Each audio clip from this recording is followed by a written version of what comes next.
Olá, estudantes, tudo bem? Meu nome é a professora Adriana Carla e nós vamos dar início agora à nossa aula 3, Minerais e Rochas. Sejam bem-vindos, sejam bem-vindas. Esse é o conteúdo da nossa aula de hoje: classificação dos minerais, ciclo das rochas, processos formadores das rochas. Então, inicialmente, vamos entender o que é um mineral. A mineralogia é a ciência que estuda as propriedades, composição, maneira de ocorrência e a gênese dos minerais. Então, o que seria exatamente um mineral? Seria um sólido homogêneo de ocorrência natural, formado por processos inorgânicos de composição química definida, mas não necessariamente fixa, com arranjo atômico altamente ordenado, isto é, de estrutura cristalina definida. A definição do mineral implica no material formado pelos processos geológicos naturais, excluindo esses materiais formados por processos em laboratório. Nenhum material amorfo, ou seja, sem definição ou ordenação cristalina dos seus átomos, é considerado um mineral. É importante dizermos isso. Como se formam os minerais? Então, os minerais se formam por cristalização a partir de líquidos magmáticos ou soluções termais pela recristalização em estado sólido, ou ainda produto com reações químicas entre sólidos e líquidos. Cristal são formados quando há um ambiente favorável de lento aquecimento. Os grupos de átomos ou moléculas se juntam em forma ordenada. É definido numa geometria em que as faces são planas. A formação de minerais ocorre através de 3 processos principais: a cristalização do magma ou a lava, o crescimento de cristais no estado sólido durante o metamorfismo ou diagênese e a precipitação a partir de soluções nas bacias sedimentares. As rochas podem ser identificadas pelo tipo de material que elas integram. Então, vamos observar aqui esses 3 tipos de minerais. O mineral essencial caracteriza um tipo de rocha, como por exemplo o granito, que é constituído pelo quartzo, migas e feldspatos. Os minerais acessórios revelam condições especiais de cristalização e os minerais secundários aparecem na rocha depois de sua formação, ou seja, são formados devido à alteração de outros minerais. Aqui a gente traz alguns conceitos importantes nessa área. Mineraloide é a designação dada a materiais de origem geológica que apresentam características semelhantes às dos minerais, mas que não sejam cristalinos, ou seja, não têm uma composição química suficientemente uniforme para poderem ser considerados como um mineral específico. O minério é um agregado de minerais rico em um determinado mineral ou elemento químico que é economicamente e potencialmente viável para a sua extração. Aí a gente vai pensar em diversos minerais de uso comercial. A gema é o termo usado para qualquer pedra preciosa ou semipreciosa, como água marinha, diamante, ametista, rubelita. Aqui a gente vê uma pedra preciosa de um valor comercial bastante agregado, que é a ametista. Vamos ver agora como classificar os minerais formadores de rochas. Primeiro, os silicatos. Os minerais mais abundantes da crosta terrestre são formados pela combinação de oxigênio e silício, os 2 elementos de maior ocorrência na crosta, como cátions de outros elementos. Já os carbonatos são minerais constituídos de carbono e oxigênio. A calcita é um desses minerais, dos exemplos. O sulfeto. Os principais minerais de muitas substâncias importantes, como cobre, níquel e zinco. E os sulfatos, um dos minerais mais abundantes desse grupo é a gipsita. Propriedades físicas.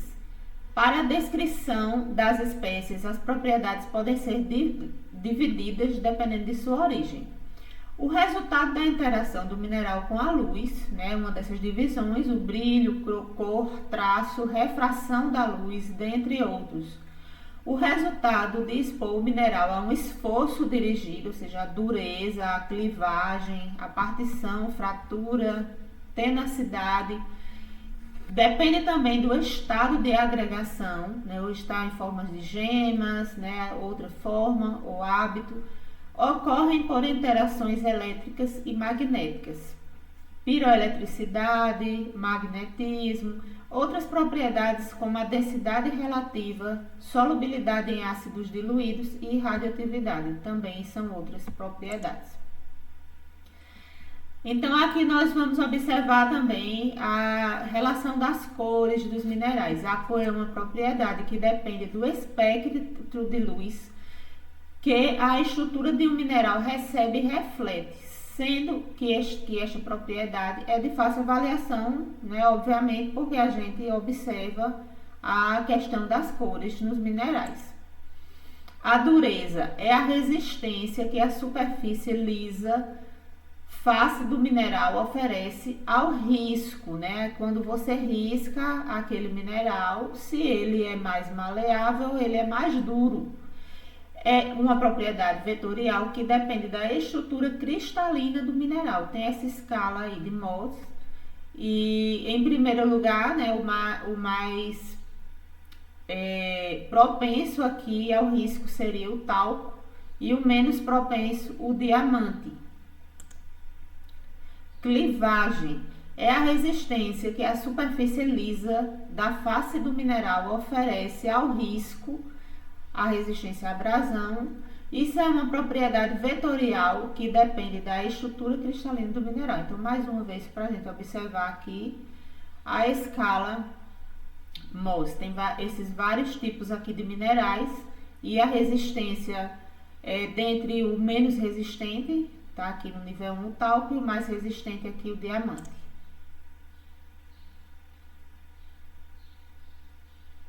Aqui a clivagem, né? Então, a clivagem é a tendência de um mineral de quebrar-se em diferentes direções, paralelamente a planos atômicos específicos, sendo consistente com a simetria do mineral e relacionada à estrutura cristalina.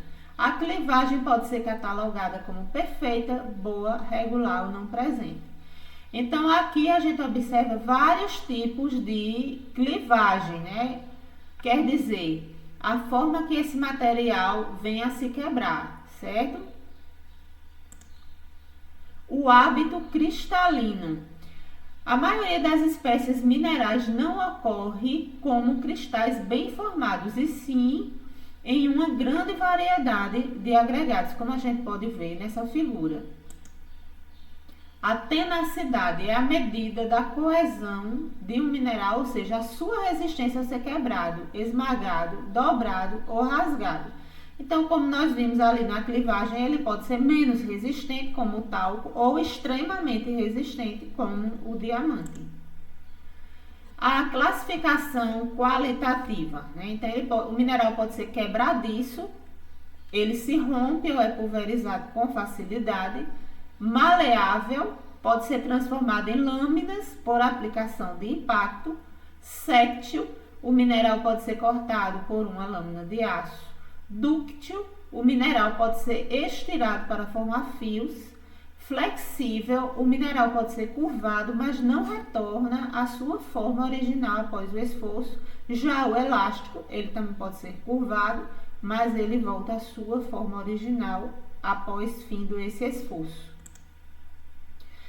Definição de rochas. É um agregado consolidado de um ou mais minerais formado por processos naturais. Além de minerais, as rochas também podem conter matéria orgânica, fósseis, água, vidro vulcânico e outros componentes sólidos naturais. Ciclo das rochas são transformações formadas por processos endógenos, né, processos interiores, como formação do magma, o vulcanismo e plutonismo, o tectonismo, dobramentos e falhamentos, metamorfismos, terremotos, soerguimentos e abatimentos da crosta, e também por processos exógenos, processos que ocorrem na superfície, o intemperismo das rochas, a erosão e transporte de sedimentos, a denudação de cadeias de montanhas. Os processos formadores das rochas. As transformações, elas dependem de limites divergentes, dominam os processos magmáticos de formação da rocha, com participação mais restrita de processos metamórficos. Limites convergentes ocorrem com grande intensidade nos processos de magmatismo, metamorfismo e erosão, bem como sedimentação. Os limites transformantes dominam os processos metamórficos e as zonas interplaca oceânica e continental são dominadas por processos de sedimentação.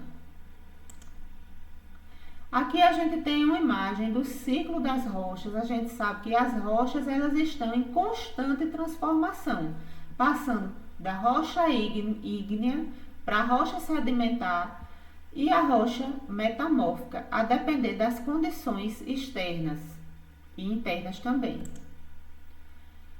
Aqui a gente traz algumas definições da rocha ígnea, que é a fusão de rochas na crosta quente e profunda no manto superior. Então, a rocha em formação aqui superaquecida.